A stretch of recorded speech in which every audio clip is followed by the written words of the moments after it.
வணக்கம். இது ஐபிசி தமிழின் செய்தி நேரம். முதலில் தலைப்புச் செய்திகள்.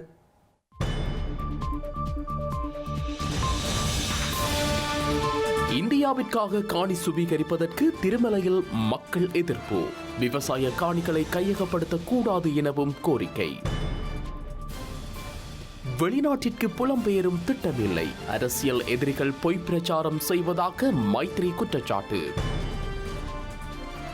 டிரான் அரசின் கருத்துக்கு சட்டத்தரணிகள் சங்கம் கண்டனம். பதவி விலக வேண்டும் எனவும் தீர்மானம். இஸ்லாமிய வெறுப்பை தொடர்ந்தும் பேச்சுக்களில் வெளிப்படுத்தும் மோடி. இஸ்லாமிய மன்னர்களின் அட்டூழியங்களை காங்கிரஸ் பேசுவதில்லை எனவும் விமர்சனம். அமெரிக்காவில் போர் நிறுத்தம் கோரும் மாணவ போராட்டக்காரர்கள் மீது பல பிரயோகம். நூற்றுக்கணக்கான மாணவர்கள் கைது.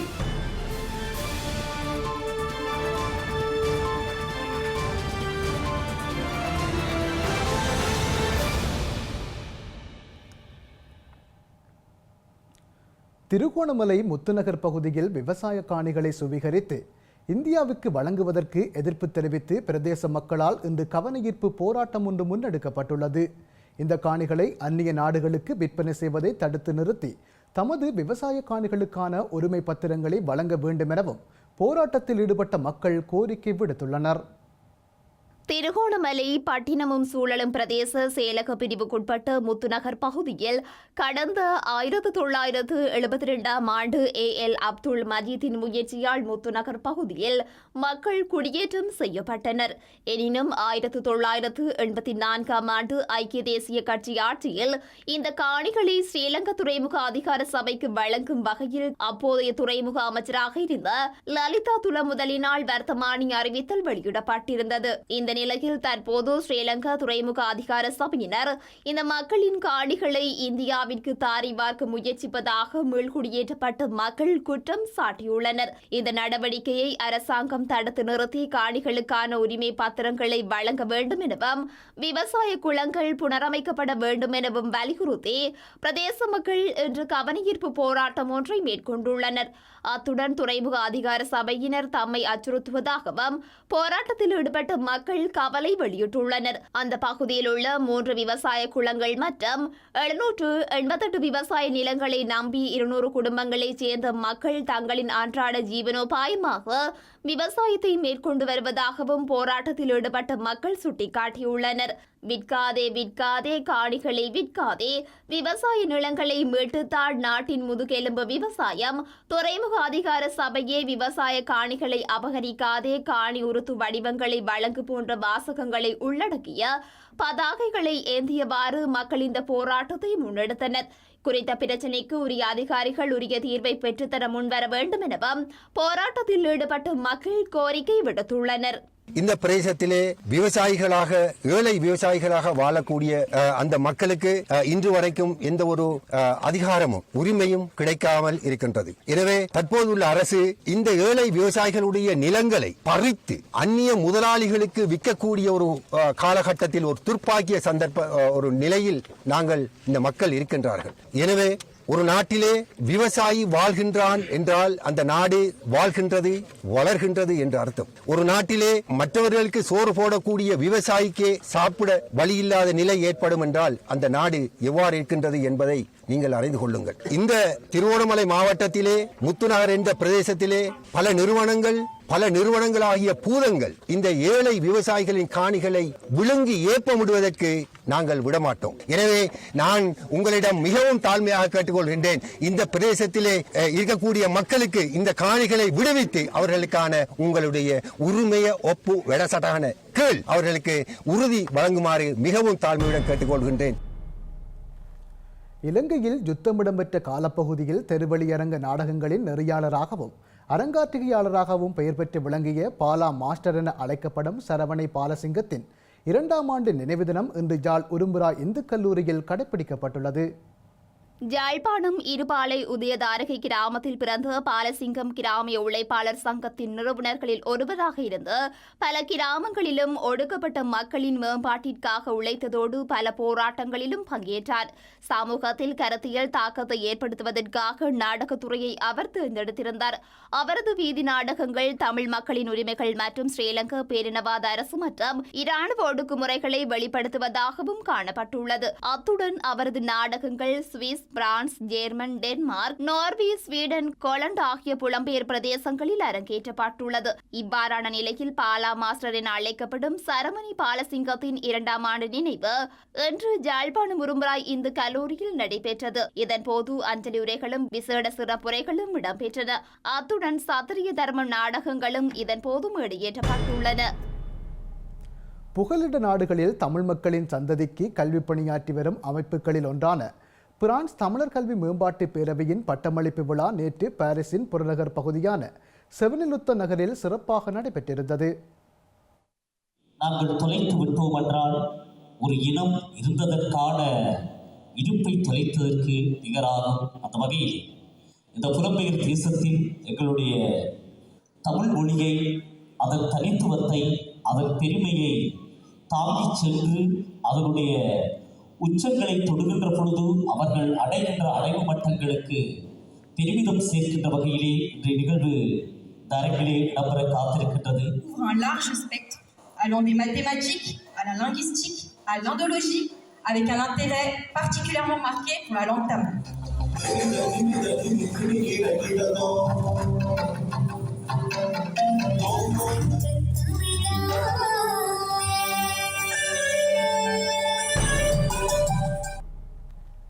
இலங்கை ரூபாவின் தொடர்ச்சியான பெறுமதியால் நாட்டின் பொருளாதாரம் நிலைப்படுத்தப்பட்டு வளர்ச்சி தற்போது வெளிப்பட்டு வருவதாக ஸ்ரீலங்காவின் நிதி ராஜாங்க அமைச்சர் செகான் சேமசிங்க தெரிவித்துள்ளார்.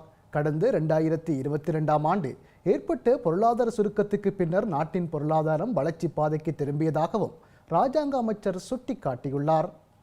ஸ்ரீலங்கா ரூபாய் வலுவடைந்ததன் மூலம் காலப்போக்கில் பொருட்கள் மற்றும் சேவைகளை மலிவாக பெற முடியும் என எக்ஸ் பக்கத்தில் வெளியிட்டுள்ள பதிலில் அவர் குறிப்பிட்டுள்ளார். ஸ்ரீலங்கா ரூபாய் வலுவடைவதன் மூலம் காலப்போக்கில் பொருட்கள் மற்றும் சேவைகளை மலிவாக பெற முடியும் எனவும் எக்ஸ் பக்கத்தில் வெளியிட்டுள்ள பதிவில் அவர் குறிப்பிட்டுள்ளார். பொதுமக்களின் கொள்வனவு சக்தியை அதிகரிக்க வழிவகுக்கும் எனவும் பணவீக்க அழுத்தங்களை குறைக்க உதவும் எனவும் செகான் சேமசிங்க கூறியுள்ளார். அத்துடன் விலை மற்றும் நிதி அமைப்பின் நிலைத்தன்மைக்கு பங்களிக்கும் எனவும் கூறியுள்ள அவர் நுண்பொருளாதார சீர்திருத்தங்களின் முன்னேற்றத்தை உணர்ந்து பொருளாதாரத்தை நிலைப்படுத்துவதற்கான நடவடிக்கைகள் இதுவரை வெற்றியடைந்துள்ளன எனவும் குறிப்பிட்டுள்ளார். ஸ்ரீலங்கா அரசாங்கம் தற்போதைய பொருளாதாரத்தை புதிய வளர்ச்சி பாதைக்குள் மாற்றும் நடவடிக்கையில் ஈடுபட்டுள்ளதாகவும் நிதி ராஜாங்க அமைச்சர் செகான் சேமசிங்க மேலும் கூறியுள்ளார். ஊழியர் சேமலாய நிதியத்தின் வட்டி வீதத்தை 2023ஆம் ஆண்டு முதல் நடைமுறைக்கு வரும் வகையில் 13 வீதமாக அதிகரிக்க ஸ்ரீலங்கா அரசாங்கம் நடவடிக்கை எடுத்துள்ளது. அந்த வகையில் தற்போது 9 வீதமாக காணப்படும் வட்டி வீதத்தை 4 வீதத்தால் அதிகரிக்க நடவடிக்கை எடுக்கப்பட்டு வருவதாக ஸ்ரீலங்கா நிதி ராஜாங்க அமைச்சர் தெரிவித்துள்ளார். இலங்கையில் வாகன இறக்குமதிக்கு விதிக்கப்பட்டுள்ள தடை அடுத்த ஆண்டு தொடக்கத்தில் நீக்கப்படலாம் என தகவல்கள் வெளியாகியுள்ளன. திரைசேரியின் அதிகாரிகள் அடங்கிய குழு ஒன்றினால் இறக்குமதி தொடர்பான அறிவிப்பை வெளியிடுவதற்கான பரிந்துரை ஸ்ரீலங்கா ஜனாதிபதியிடம் சமர்ப்பிக்கப்பட உள்ளன. வாகன இறக்குமதி தொடர்பான பரிந்துரைகள் அரசாங்கத்தினால் ஏற்றுக்கொள்ளப்பட்டால் உந்துருளிகளுக்கான வாகன இறக்குமதி மீதான தடை அடுத்த ஆண்டு தொடக்கத்தில் நீக்கப்படும் என தெரிவிக்கப்பட்டுள்ளது. இருப்பினும் அடுத்த ஆண்டுக்குள் வாகன இறக்குமதி தடை நீக்கப்படாவிட்டால் வருமான இலக்குகளை அடைய முடியாது எனவும் வாகன இறக்குமதியை சீராக்க வேண்டும் என்றும் குழு முடிவு செய்துள்ளதாக திரைசேரியின் மூத்த அதிகாரி ஒருவர் தெரிவித்துள்ளார். அடுத்த ஆண்டுக்கான சர்வதேச நாணய நிதியத்தால் நிர்ணயிக்கப்பட்ட அதிகரித்த வருவாய் இலக்கை கருத்தில் கொண்டு குழு இந்த முடிவை எடுத்துள்ளதாக அவர் குறிப்பிட்டுள்ளார். அமெரிக்க டாலர் விலையை நீண்ட காலத்திற்கு கட்டுப்படுத்த முடியாது என்றும் எனவே தடையை நீக்குவது முக்கியமானது என்றும் அவர் வலியுறுத்தியுள்ளார்.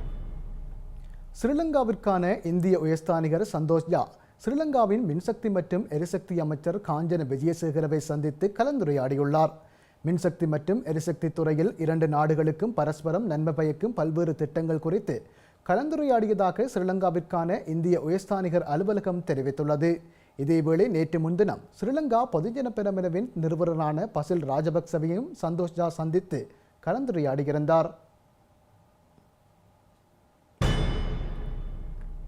குற்றவாளிகளை ஒழிப்பது பாவமில்லை என ஸ்ரீலங்காவின் பாதுகாப்பு அமைச்சர் டிரான் அலஸ் வெளியிட்ட கருத்துக்கு இலங்கை சட்டத்தரணிகள் சங்கம் கண்டனம் வெளியிட்டுள்ளது. அத்துடன் ஸ்ரீலங்காவின் அமைச்சு பதவியிலிருந்து டிரான் அலஸ் பதவி விலக வேண்டுமெனவும் சங்கம் தீர்மானித்துள்ளதாகவும் அதன் தலைவர் கௌசல்யா நவரத்ன தெரிவித்துள்ளார். இலங்கையின் மேற்கு மற்றும் தென் மாகாணங்களில் குற்றச் செயல்களை ஒழிப்பதற்கான முதலாவது போர் மோட்டார் சைக்கிள் பிரிவின் விசேட பயிற்சி பெற்ற அதிகாரிகளின் அணிவகுப்பு களுத்துறை கட்டுக்குருந்த விசேட அதிரடிப்படை முகாமில் கடந்த வியாழக்கிழமை நடைபெற்றது. இதன்போது கருத்து வெளியிட்ட அமைச்சர் கொலைகள், போதைப்பொருள் விற்பனை மற்றும் போதைப்பொருள் கடத்தல் ஆகியவற்றில் ஈடுபடுபவர்களை ஒழிப்பது பாவம் அல்ல என அதிகாரிகளிடம் குறிப்பிட்டார். இந்த கருத்துக்கு கண்டனம் வெளியிட்டுள்ள இலங்கை சட்டத்தரணிகள் சங்கம், அமைச்சு பதவியில் இருந்து டிரான் அலஸ் விலகாவிடின் அவரை பதவியிலிருந்து விலக்க ஜனாதிபதி நடவடிக்கை எடுக்க வேண்டும் என்ற தீர்மானம் நிறைவேற்றப்பட்டுள்ளதாகவும் கூறியுள்ளது. அமைச்சர் பதவியிலிருந்து டிரான் அலஸ் நீக்கப்படாவிட்டால் உள்ளூர் மற்றும் சர்வதேச ரீதியில் சட்ட நடவடிக்கை மேற்கொள்ள உள்ளதாகவும் சட்டத்தரணிகள் சங்கத்தின் தலைவர் கௌசல்ய நவரத்ன தெரிவித்துள்ளார். சட்டம் ஒழுங்கு சீர்குலைந்துள்ளதை அடுத்து ஸ்ரீலங்கா பொதுமக்கள் பாதுகாப்பு அமைச்சரின் இந்த கருத்து வெளிவந்துள்ளதாக கூறியுள்ள கௌசல்ய நவரத்ன, கடந்த சில மாதங்களில் ஸ்ரீலங்கா காவல்துறை பல்வேறு சட்டவிரோத செயற்பாடுகளில் ஈடுபட்டதாகவும் குற்றம் சாட்டியுள்ளார். இலங்கை மக்கள் மட்டுமன்றி உலகவாழ் மக்களின் ஆதரவுடன் தேசிய மக்கள் சக்தியின் ஜனாதிபதி வேட்பாளர் அனுரகுமார திசாநாயக்கவே வெற்றி பெறுவார் என மக்கள் விடுதலை முன்னணியின் யாழ் மாவட்ட அமைப்பாளர் ராமலிங்கம் சந்திரசேகரன் நம்பிக்கை வெளியிட்டுள்ளார். இலங்கையில் உள்ள மறுமலர்ச்சிக்கான யுகத்தினை தேசிய மக்கள் சக்தி ஏற்படுத்தும் எனவும் மக்களின் பேராதரவுடன் ஜனாதிபதி தேர்தலில் வெற்றி பெறுவோம் எனவும் யாழில் இடம்பெற்ற ஊடக சந்திப்பில் ராமலிங்கம் சந்திரசேகரன் குறிப்பிட்டுள்ளார். மக்கள் எதிர்பார்த்து கொண்டிருக்கின்றார்கள். அந்த ஜனாதிபதி தேர்தலில் பலரும் போட்டியிடுவதாக கூறப்படுகின்றது. ஆனால் யார் எவர் போட்டியிட்டாலும் நிச்சயமாக வெற்றி பெறப்போவது தேசிய மக்கள் சக்தி தான். அதற்கு பல்வேறு கருத்து கணிப்புகள், மக்களுடைய அபிப்பிராயம், உலகத்தினுடைய அபிப்பிராயம், உலகவாழ் இளைஞருடைய அபிப்பிராயம், உலகத்தில் இருக்கின்ற டயஸ்போராக்களுடைய அபிப்பிராயம், அனைவருடைய அபிப்பிராயம் இன்றைக்கு மாற்றம் ஒன்று தேவை. அந்த மாற்றத்தை செய்யக்கூடிய வல்லமை தேசிய மக்கள் சக்தியிடம் இருக்கின்றது. அதனால் தேசிய மக்கள் சக்தியை நாங்கள் மற்றவர்கள் அனைவரையும் பரிசித்து பார்த்திருக்கின்றோம். அதனால் நாங்கள் தேசிய மக்கள் சக்தியை பரிசித்து பார்ப்போம் என்கின்ற முடிவினை மக்கள் எடுத்திருக்கின்றார்கள். அதனால் எங்களுடைய வெற்றி உறுதி. ரணிலா, நாமலா அல்லது சஜித்னா இவனுங்க எல்லாருமே ஒரே குட்டையில் ஊறிய மட்டைகள். இவர்கள் அனைவருடைய கதை அரசியல், அவர்களுடைய அரசியல் சகாப்தம் இதோடு முடிய போகின்றது. அதனால் புது யுகம் மலரப் போகின்றது. அது மறுமலர்ச்சிக்கான யுகம். அந்த மறுமலர்ச்சிக்கான யுகத்தை தேசிய மக்கள் சக்தியின் வெற்றி மூலமாக நிரூபிக்கப்படும் என்றே நாங்கள் கருதுகிறோம். தேர்தல் காலத்தில் வாய்ப்பேச்சளவில் வாக்குறுதிகளை வழங்கும் அரசியல்வாதிகள் தொடர்பில் மக்கள் விழிப்புடன் இருக்க வேண்டும் எனவும் செயற்பாட்டு அரசியலையே மக்கள் வரவேற்க வேண்டும் என இராஜாங்க அமைச்சர் சதாசிவம் வியாழேந்திரன் குறிப்பிட்டுள்ளார். மக்களை வைத்து ஏமாற்றி பிழைப்பவர்களே அதிகம் காணப்படுகின்றனர் என மட்டக்களப்பு மாவட்டத்தின் துறை நீலாவணை பகுதியில் புனரமைக்கப்பட்ட வீதிகளை மக்கள் பாவனைக்கு திறந்து வைக்கும் நிகழ்வில் கலந்து கொண்டு கருத்து தெரிவிக்கும் போது வியாழேந்திரன் தெரிவித்தார். வெறுமனே தேர்தல் காலத்துல மாத்திரம் வாயில செய்யறது, வாயால. நான் ஒரு தமிழ் ஆசிரியர். நாளை காலை எனக்கு 7 மணிக்கு வகுப்பு இருக்கு. கொழும்புல என்னுடைய வகுப்பு நடைபெறுகிறது, மட்டக்களப்பில் இடம்பெறுகிறது, மட்டக்களப்பில 3 இடத்தில் இடம்பெறுகிறது. எனக்கு ஆயிரக்கணக்கான மாணவர்கள் இருக்கு. தமிழ்ல நான் சவால் விட்டு பேசுவேன். எந்த பார்லமெண்ட் உறுப்பினர் என்னோட நீ பேசிப்பாரு. தமிழ்ல பேசுறது மட்டும் இங்க ஒன்றுங்கிறது, வாயால மட்டும் பேசிட்டு போறாலும் ஒன்று நடக்க போறது. செயற்பாடு வேணும். பேச்சுக்கப்பால் செயற்பாட்டு ரீதியான அரசியல் எங்களுக்கு முக்கியம். நிறைய பண்டிகை டிவியில பேசுறாங்க, நம்ம பாக்குறோம். டிவில வருது, பேஸ்புக்ல வருது, பாக்கடெல்லாம் தான் இருக்கு. அவரு செயற்பாடு என்ன? ஒன்லி டாக், நோ ஆக்ஷன் சொல்லுவாங்க. பேச்சு மட்டும்தான், வேற ஒரு மண்டபம் இல்லைன்னு போறோம். ஏமாத்தி பிழைக்கிறவன் தான் வாழ்ந்துட்டு போவான். நான் இந்த கிராமத்துக்கு வரும்போது கொடுக்கிற ஒவ்வொரு வாக்குறுதியையும் நிறைவேற்றி கொண்டுதான் இருக்கும். ஒரே ஒரு வாக்குறுதி மட்டும் தான் நான் நிறைவேற்றல. அதை நான் நிறைவேற்ற முயற்சி செய்வேன். மக்கள் தலைவர்னா யார்? மக்களுக்கான சேவைகளை தேர்ந்தெடுக்கணும். இலங்கையிலிருந்து வேறு எந்த நாட்டுக்கும் புலம்பெயரும் திட்டம் தமக்கு இல்லை என ஸ்ரீலங்காவின் முன்னாள் ஜனாதிபதி மைத்திரிபால சிறிசேன தெரிவித்துள்ளார். தாம் தென்கொரியாவுக்கு செல்லவுள்ளதாக அண்மையில் வெளியான செய்திகளை நிராகரித்திருந்த நிலையில் மைத்திரிபால சிறிசேனவின் இந்த கருத்து வெளியாகியுள்ளது. தாம் வெளிநாடுகளுக்கு புலம்பெயர திட்டமிட்டுள்ளதாக அரசியல் எதிரிகளால் பொய்யான பிரச்சாரம் செய்யப்படுவதாக மைத்திரிபால சிறிசேன குற்றம் சாட்டியுள்ளார். கட்சியின் தலைவராக செயற்படுவதற்கு நீதிமன்றம் தடை உத்தரவு வழங்கியுள்ளதால் ஸ்ரீலங்கா சுதந்திர கட்சியின் மேதின கூட்டத்தை வெற்றிகரமாக நடத்துவதற்கான அனைத்து நடவடிக்கைகளையும் கட்சியின் அங்கீகரிக்கப்பட்ட அதிகாரிகள் ஏற்கனவே ஏற்பாடு செய்துள்ளதாகவும் முன்னாள் ஜனாதிபதி தனது அறிக்கையில் குறிப்பிட்டுள்ளார். அந்த வகையில் கம்பகா மாநகர சபை மைதானத்தில் ஸ்ரீலங்கா சுதந்திர கட்சியின் மேதின கூட்டம் இடம்பெறவுள்ளதாகவும் அவர் தனது அறிக்கையில் சுட்டிக்காட்டியுள்ளார்.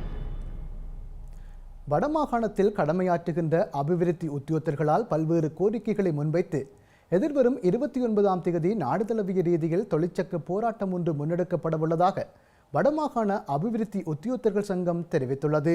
தமது கோரிக்கைகளை ஸ்ரீலங்கா அரசாங்கம் ஏற்று உரிய நடவடிக்கை எடுக்க தவறும் பட்சத்தில் எதிர்வரும் மே மாதம் 1ஆம் தேதியில் இருந்து அரசாங்கத்தின் அபிவிருத்தி பணிகளில் இருந்து விலகி பணி புறக்கணிப்பை மேற்கொள்ளவுள்ளதாக வடமாகாண அபிவிருத்தி உத்தியோகத்தர்கள் சங்கம் தெரிவித்துள்ளது. என்கின்ற கோரிக்கையாக முன் வச்சு வடமாகாணத்தில் கடமையாற்றுகின்ற யாழ் மாவட்டத்தைச் சேர்ந்த அபிவிருத்தி உத்தியோகத்தர்கள் அதோடு தொடர்புடைய ஏனைய மாவட்டங்களில் கடமையாற்றுகின்ற அபிவிருத்தி உத்தியோகத்தர்களுக்கு மேலதிக சுமைகளை ஏற்படுத்தக்கூடாது என்ற ஒரு இதில் கருத்துக்களில் வந்து நாங்கள் பல கடிதங்களை நாங்கள் மாவட்ட செயலகங்களுக்கு அனுப்பியிருக்கிறோம். அதில் எந்த விதமான தீர்க்கமான முடிவுகளும் அனைத்து 5 மாவட்ட செயலாளர்களாலும் எங்களுக்கு ஒரு சரியான ஒரு தீர்வை பெற்றுக்கொள்ள முடியவில்லை. அதன் ஒரு கோரிக்கையாகவும் இந்த போராட்டத்தில் நாங்கள் அந்த அம்சத்தை முன்வாங்கி இந்த கோரிக்கையை வைக்கிறோம். இதுக்கு ஒரு நியாயமான தீர்வு, இந்த எங்கண்ட கோரிக்கைகளுக்கு நியாயமான தீர்வுகள் கிடைக்காத விடத்தில் மே 1ஆம் தேதியில இருந்து நாங்கள் அபிவிருத்தி வேலை திட்டங்களில் இருந்து அரசாங்கத்தால் முன்னெடுக்கப்படுகின்ற அனைத்து அபிவிருத்தி வேலை திட்டங்களில் இருந்தும் நாங்கள் ஒதுங்கி இருக்கிறதாக நாங்கள் எங்கண்ட வடமாகாண அபிவிருத்தி உத்தியோகத்தர் சங்கம், அகில இலங்கை அபிவிருத்தி உத்தியோகத்தர்கள் சங்கம் இணைந்து ஒரு முடிவுக்கு எட்டியிருக்கிறோம். அந்த தீர்வு சாதகமாக கிடைக்கும் பட்சத்தில் நாங்கள் அடுத்த ஒரு இதுக்கு கலந்தாலோசித்து அடுத்த திட்டங்களை நான் கொண்டு போறதாக நான் முடிவெடுத்திருக்கிறோம். கிளிநொச்சியில் பல கோடி பெறுமதியான தங்கத்துடன் 2 பெண்கள் உட்பட 3 கைது செய்யப்பட்டுள்ளனர். இராணுவ புலனாய்வு பிரிவுக்கு கிடைக்கப்பெற்ற தகவலுக்கு அமைவாகவே நேற்று இரவு 11 மணியளவில் சந்தேக நபர்கள் 3வரையும் விசேட அதிரடிப்படையினர் கைது செய்துள்ளதாக எமது பிராந்திய செய்தியாளர் தெரிவித்தார். கிளிநொச்சி கந்தசுவாமி ஆலயம் அருகில் மகிழுந்து ஒன்றை சோதனைக்குட்படுத்திய போது அதில் மறைத்துக் கொண்டு செல்லப்பட்ட 4 கிலோ தங்கத்தை விசேட அதிரடிப்படையினர் கைப்பற்றியுள்ளனர். பல கோடி பெறுமதியான இந்த தங்கத்தை சந்தேக நபர்கள் வவுனியா நோக்கி கடத்த முற்பட்டமை விசாரணைகளில் தெரிய வந்துள்ளது. இந்த கடத்தலுக்கு பயன்படுத்தப்பட்ட மகிழுந்தை கைப்பற்றியுள்ள விசேட அதிரடிப்படையினர் மகிழுந்தின் சாரதி மற்றும் 2 பெண்களையும் கைது செய்துள்ளனர். இந்த 3வரும் கிளிநொச்சி காவல்துறையினரிடம் ஒப்படைக்கப்பட்டுள்ளதுடன் மேலதிக விசாரணைகளின் பின்னர் அவர்களை நீதிமன்றத்தில் முன்னிலைப்படுத்த நடவடிக்கை எடுக்கப்பட்டுள்ளது. யாழ்ப்பாணம் அச்சுவேலி பகுதியில் உள்ள வீடொன்றுக்குள் நுழைந்து வன்முறையில் ஈடுபட்ட 2 கைது செய்யப்பட்டுள்ளனர். குறித்த வன்முறை சம்பவத்திற்கு தொழில் போட்டியே காரணமாக இருக்கலாம் என்ற சந்தேகம் எழுந்துள்ளதாக காவல்துறையினர் தெரிவித்துள்ளனர். யாழ்ப்பாணம் அச்சுவேலி பத்தமேனி பகுதியில் உள்ள வீடொன்றிற்குள் நேற்று இரவு இந்த தாக்குதல் நடத்தப்பட்டுள்ளது. இதன்போது வீட்டின் கண்ணாடிகள் மற்றும் வாகனங்கள் என்பன சேதமாக்கப்பட்டுள்ளதாக காவல்துறையினர் தெரிவித்துள்ளனர். குறித்த வன்முறையில் காயமடைந்த 70 வயது முதியவர் சிகிச்சைகளுக்காக அச்சுவேலி பிரதேச வைத்தியசாலையில் அனுமதிக்கப்பட்டுள்ளார். வன்முறை சம்பவத்திற்கு தொழில் போட்டியே காரணமாக இருக்கலாம் என்று காவல்துறையினர் சந்தேகம் வெளியிட்டுள்ளனர். இந்த நிலையில் சம்பவம் தொடர்பிலான மேலதிக விசாரணைகளை அச்சுவேலி காவல்துறையினர் முன்னெடுத்து வருகின்றனர். செய்திகளின் நிறைவாக மீண்டும் தலைப்புச் செய்திகள்.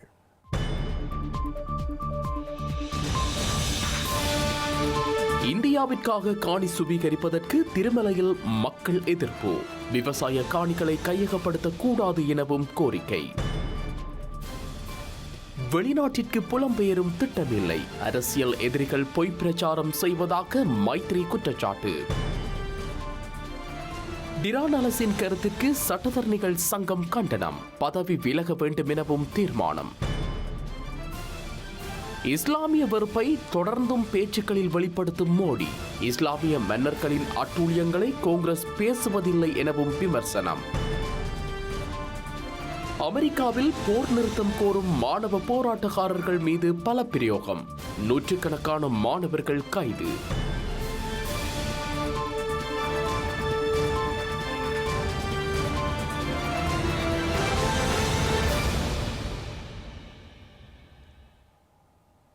இத்துடன் ஐபிசி தமிழின் செய்தி நேரம் நிறைவடைகின்றது. உடனுக்குடன் செய்திகளை அறிந்து கொள்ள ibctamil.com என்ற எமது இணையதளத்தை பார்வையிடுங்கள். வணக்கம்.